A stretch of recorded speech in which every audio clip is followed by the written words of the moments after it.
કીર્તન હલતો નહીં ભાઈ.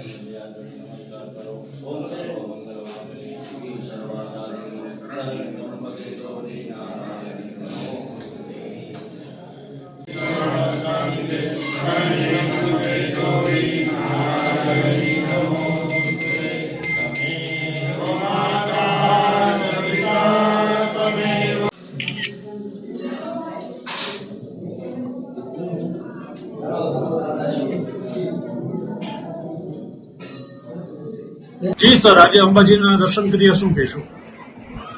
ગિરનારની પવિત્ર ગોદમાં આજે માતા અંબાજીના દર્શન અને પૂજન કરી અને ભવ્યતા અનુભવી અને સમગ્ર ગુજરાતની જનતાની સુખાકારી માટે મા અંબાજીને પ્રાર્થના કરી. ખાસ કરીને આજે દિવાળીનો તહેવાર છે, મોટી સંખ્યામાં લોકો આવતા હોય. વડાપ્રધાન સાહેબનો ડ્રીમ પ્રોજેક્ટ કઈ રીતે સર ખાસ પ્રવાસીઓને માટે? ભવનાથમાં દર્શન કરી અને જુનાગઢ મારું વતન છે અને અમે જ્યારે રહેતા હતા ત્યારે દત્તાત્રેય સુધી ગિરનારને ચાલતા ચાલતા અમે જતા હતા.